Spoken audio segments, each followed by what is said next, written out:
S learning platform की team की ओर से मैं आप सभी का स्वागत करता हूं आज के इस वीडियो लेक्चर में। इस लेक्चर में हम लोग 10 कदम सीरीज का पार्ट 2 देखेंगे। 10 कदम सीरीज हमारी टीम की ओर से एक नया इनिशिएटिव है जिसमें आपको हर सब्जेक्ट्स के चैप्टर वाइज 10 क्वेश्चंस को सॉल्व कराया जाता है। ये जो 10 क्वेश्चंस हैं ये प्रीवियस ईयर एग्जाम्स में पूछे गए हैं और इनके प्रॉपर एक्सप्लेनेशन की वजह से आप आने वाले एग्जाम्स में अगर ये क्वेश्चंस आते हैं, चाहे वो सीधे आए या फिर घुमा के आए, आप उन्हें सॉल्व करने में समर्थ होंगे। इंडियन हिस्ट्री की सीरीज में पार्ट 2 हम लोग देख रहे हैं। अगर आपने पार्ट 1 नहीं देखा है तो मैं आपको इसका लिंक दे दूंगा डिस्क्रिप्शन में, आप वहां से उस क्वेश्चंस को सॉल्व कर सकते हैं। या फिर यहाँ पे एक आई बटन आएगा, आप इस आई बटन पे क्लिक करके पार्ट 1 देख सकते हैं। तो आइए आज की वीडियो स्टार्ट करते हैं और देखते हैं क्वेश्चंस जो कि काफी इंपॉर्टेंट है।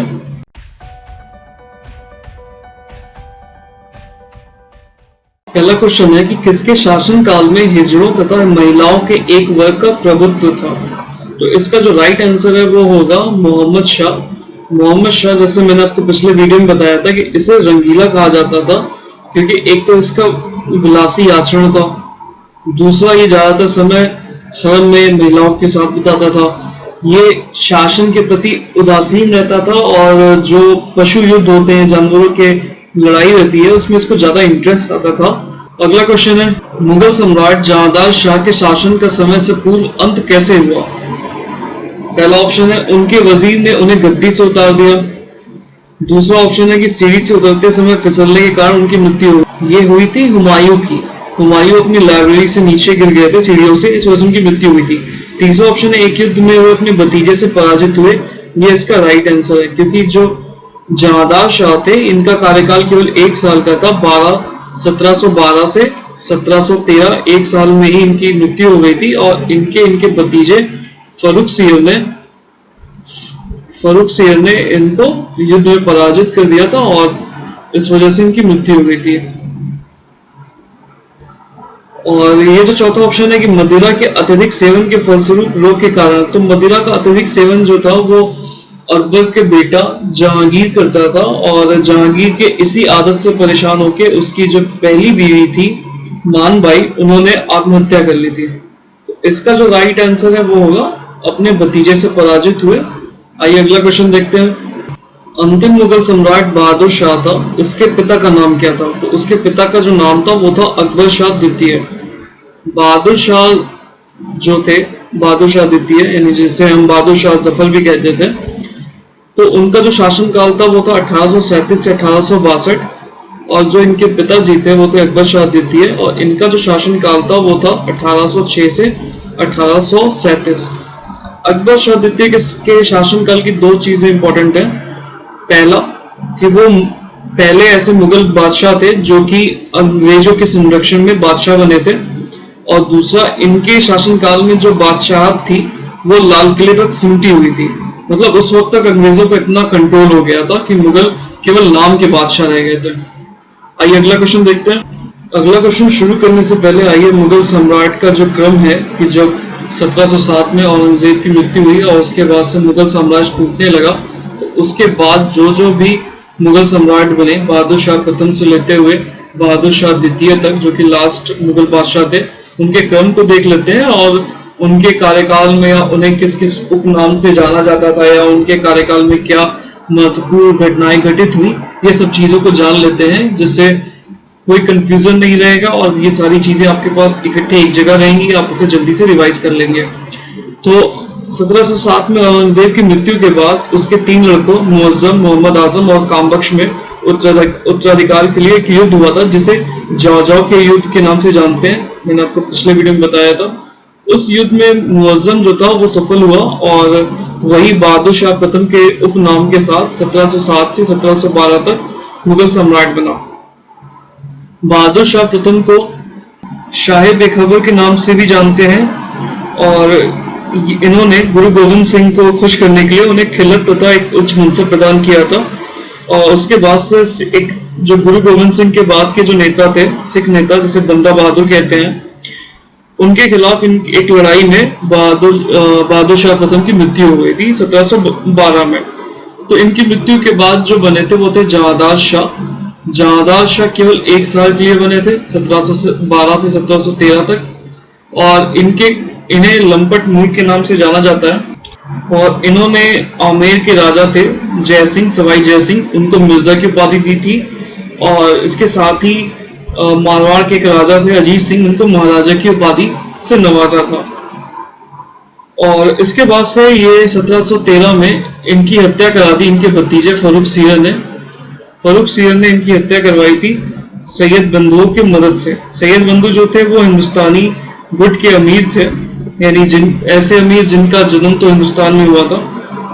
तो इनकी हत्या कराने के बाद फर्रुख सियर जो थे 1713 से लेकर 1719 तक 6 साल तक मुगल शासक बने। और फर्रुख सियर ने सिख नेता जो बंदा बहादुर थे, जिनसे लड़ाई करते हुए इनके चाचा जहांदार शाह की मृत्यु हुई थी, तो फर्रुख सियर ने उन बंदा बहादुर की हत्या करवा दी थी।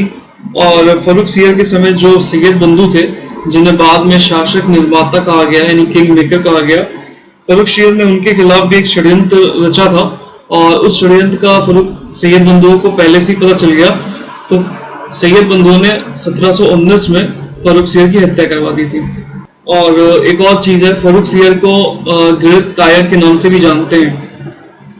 उसके बाद से जब बनते हैं मोहम्मद शाह 1719 से 1748 तक, तो मोहम्मद शाह का जो वास्तविक नाम रहता है वो रहता है रोशन अख्तर, और इनको भी सैयद बंधु ही शासक बनवाते हैं, इसीलिए सैयद बंधुओं को शासक निर्माता कहा गया है, यानी किंग मेकर। और जब मोहम्मद शाह को लगा कि सैयद बंधु काफी शक्तिशाली हो गए हैं, तो उसने निजामुल मुल्क, एक वजीर थे और ये चिंकलिज खां थे, इन्होंने आगे चल के हैदराबाद राज की स्वतंत्र स्थापना की थी। तो मोहम्मद शाह को जब लगने लगा कि सैयद बंधु काफी शक्तिशाली हो गए हैं, तो उसके बाद से मोहम्मद शाह ने ही निजामुल मुल्क के साथ मिलकर सैयद बंधु के खिलाफ षड्यंत्र की रचा। और बाद में 1722 में निजामुल मुल्क ने सैयद बंधु की हत्या करवा दी थी। तो मोहम्मद शाह ने फिर वही निजामुल मुल्क को वजीर के पद पर नियुक्त कर दिया, क्योंकि इन्होंने काफी मदद की। और उसके बाद से 1724 में निजामुल मुल्क ने, जिन्हें चिंकलिज खां भी कहते हैं, वही हैदराबाद राज की स्थापना की। और बाद में मोहम्मद शाह ने उसे आसफ जाह की उपाधि दी थी। एक और इम्पोर्टेंट चीज है मोहम्मद शाह के शासनकाल की। मोहम्मद शाह के शासनकाल में काफी जो राज्य थे वो स्वतंत्र, अपने आप को स्वतंत्र घोषित कर लेते थे, क्योंकि इनका कंट्रोल उन राज्यों पे नहीं रह गया था। तो इस वजह से बंगाल, जैसे मुर्शीद कुली खान ने अपने समय में स्वतंत्र स्थापित किया, अवध सादत खान ने बनाया, हैदराबाद ये निजामुल मुल्क ने बनाया जिन्होंने इनकी मदद की थी, उसको स्वतंत्र स्थापित कर दिया। और इसी तरह से भरतपुर, मथुरा, फर्रुखाबाद, ये सब अपने आप स्वतंत्र होने लगे, क्योंकि इनका कंट्रोल खत्म हो रहा था। उसके बाद से मोहम्मद शाह के समय में सबसे इंपॉर्टेंट जो है वो है नादिर शाह का आक्रमण। और नादिर शाह को ही ईरान का नेपोलियन के नाम से भी जाना जाता है। और पिछले वीडियो में मैंने बताया था कि नादिर शाह ने जब आक्रमण किया था तो उस समय करनाल का युद्ध हुआ था 1739 में। और करनाल के युद्ध में निजामुल मुल्क ने एक तरह से नादिर शाह को हारने के बाद भी 50 लाख रुपए खजाना दिया था कि आप वापस चले जाइए, और ये मान भी गया था नादिर शाह कि मैं वापस जा रहा हूँ। लेकिन तब तक वही जो अवध के नवाब थे सआदत खान, उन्होंने नादिर शाह को भड़काया कि वो बादशाह मोहम्मद शाह और ये निजामुल मुल्क है, इनको बंदी बना ले, और राजधानी में काफी धन रखा हुआ है तो उसको लूटे। तो एक इनकी अपनी एक स्वार्थ आ गया सआदत खान का। तो इसके बाद से जब ये नादिर शाह को लगा कि दिल्ली में काफी धन है और काफी खजाने हैं जिन्हें लूटा जा सकता है, तो नादिर शाह ने फिर दिल्ली पर आक्रमण किया और करीब 57 दिन तक दिल्ली में रहा और लगातार लूटपाट करता रहा।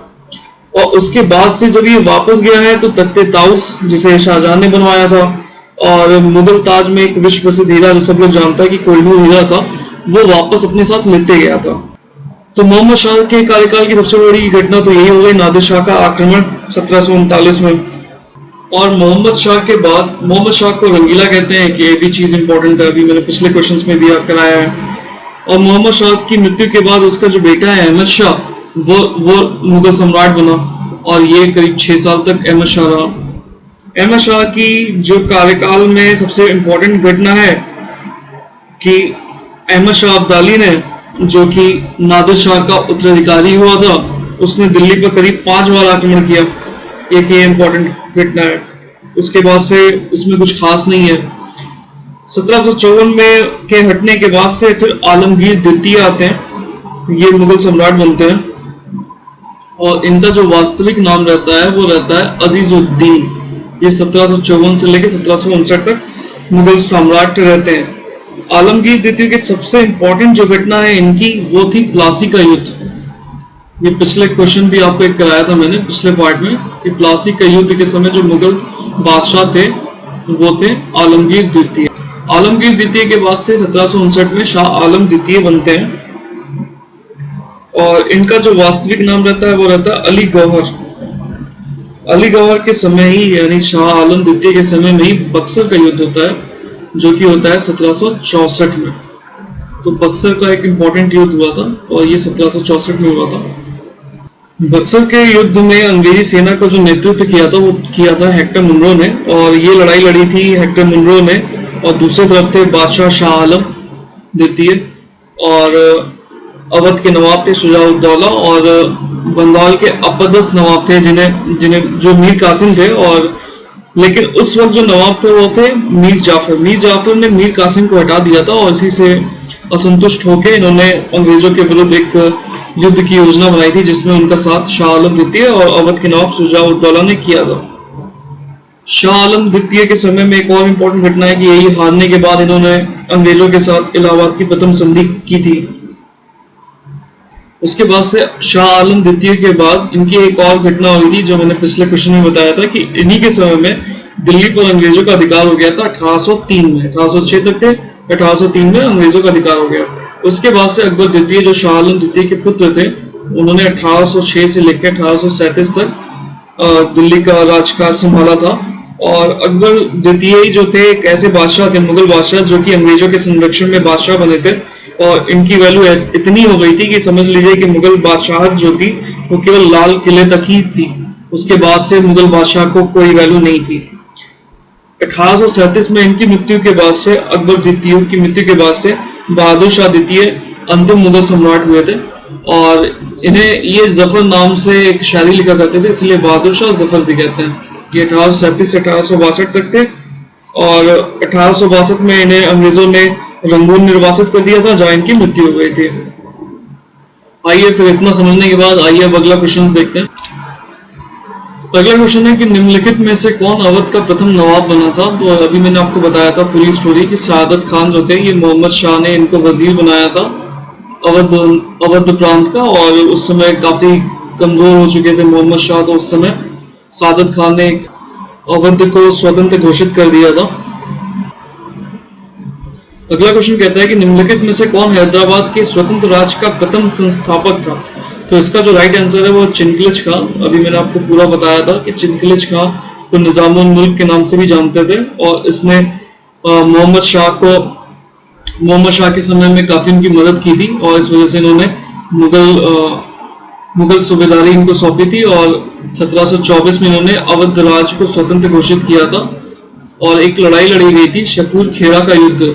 शकूर खेड़ा के युद्ध में इन्होंने मुगल सूबेदार थे मुबारिज खान को इन्होंने हराया था और अपने हैदराबाद को स्वतंत्र घोषित कर दिया था। अगला क्वेश्चन है कि निम्नलिखित में से किसने दिल्ली में खगोलीय वेधशाला जिसे जंतर मंतर कहते हैं बनवाई थी। ये काफी लोग जानते होंगे कि जयसिंह द्वितीय यानी सवाई राजा जयसिंह जिन्हें कहते थे, इन्होंने दिल्ली में जंतर मंतर बनवाया था और जयसिंह को ही जहांदार शाह ने सवाई मिर्जा की उपाधि प्रदान किया था। अगला क्वेश्चन देखते हैं, वही है कि महाराजा जय सिंह द्वितीय ने वेधशालाएं कहाँ बनवाई थी। पहला ऑप्शन दिल्ली, जयपुर, उज्जैन, वाराणसी, ये चारों जगह पे बनवाई थी। प्लस इसके अलावा एक मथुरा भी था। मथुरा यानी दिल्ली, जयपुर, ये सब लोग जानते हैं लगभग। उसके बाद से मथुरा, फिर वाराणसी यानी काशी और एक आपका उज्जैन जो तीर्थ स्थान है हिंदुओं के। उन तीनों जगह पे इन्होंने वेधशालाएं बनवाई थी। इनको बहुत शौक था खगोलीय घटनाओं का। उसके बाद से अगला क्वेश्चन देखते हैं कि निम्नलिखित में से किस मुगल बादशाह को वजीर गाजीउद्दीन ने दिल्ली में दाखिल नहीं होने दिया था।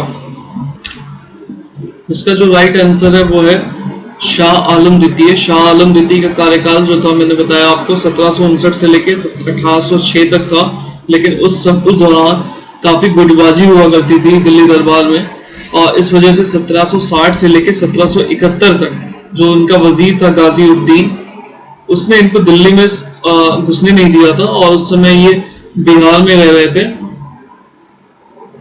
और 1772 में मराठाओं की मदद से ये दिल्ली पहुंचे और अपना राजकाज संभाला था। अगला क्वेश्चन है कि जिस मोहम्मद शाही पुस्तक 1773 में जो आई थी और जो नक्षत्र संबंधी ज्ञान से संबंधित है, कि लेखक कौन है? तो इसका जो राइट आंसर है वही है कि जयपुर के सवाई जयसिंह। ये जयसिंह है, ये या है, यही इसका जो ऑप्शन है, ये इसका राइट आंसर है। जो जयसिंह थे उनको खगोल विज्ञान का काफी शौक था, और मैंने अभी बताया कि दिल्ली, जयपुर, मथुरा, वाराणसी और उज्जैन में उन्होंने वेधशालाएं बनवाई थी। और जिस मोहम्मद शाही जो थी वो एक सारणियों का एक सेट था जो कि खगोल शास्त्र में काफी मदद करता था। और जय सिंह, जो राजा सवाई जय सिंह है, इनको मिर्जा की उपाधि जहादार शाह ने दी थी, ये भी मैंने आपको बताया। और एक और उपलब्धि है कि जय सिंह ने अपने शासनकाल में 2 अश्वमेध यज्ञ करवाए थे। ये कभी कभी किसी एग्जाम में पूछता है, इसीलिए मैंने आपको बता दिया। आइए लास्ट क्वेश्चन देखते हैं आज का। अहमद शाह अब्दाली और मराठों के बीच निर्णायक तृतीय पानीपत का युद्ध जो हुआ था, उस समय मुगल सम्राट कौन था? इसका जो राइट आंसर है वो होगा शाह आलम द्वितीय। जो तृतीय पानीपत का युद्ध है वो 1761 में लड़ा गया था, जिसमें मराठों की हार हुई थी, और इसमें अहमद शाह अब्दाली ने मराठों को हराया था। और अहमद शाह अब्दाली नादिर शाह का उत्तराधिकारी था, जिसे दुर्रे दुरानी भी कहते थे। और शाह आलम द्वितीय का कार्यकाल 1759 से लेके 1806 के बीच में था। इसका जो राइट आंसर है वो है शाह आलम द्वितीय। तो आज का वीडियो यही एंड करते हैं, और जल्दी मिलते हैं इसमें एक अगले वीडियो में, जो कि 10 कदम सीरीज का ही हिस्ट्री का एक पार्ट होगा। और उसके बाद हम लोग मॉडर्न हिस्ट्री में एंटर कर जाएंगे, और यूरोपीय कंपनियों का जितना आगमन होता है, चाहे पोर्टुगीज हुई, चाहे वो फ्रेंच हुई, डच आएंगी, फ्रेंच कंपनी आएंगी, वो सारी चीजों को हम लोग टॉपिक वाइज 10 क्वेश्चन करते हुए समझेंगे।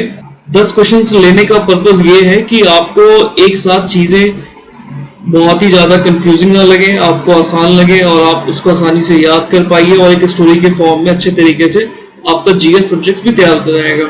और आगे चल के मैं ये सारी चीजों को वापस से एक विस्तृत पूरा डिटेल मैनर में सारी चीजें मैं आपको टॉपिक वाइज, चैप्टर वाइज कराते चलूंगा। तो आज की वीडियो में बस इतना ही।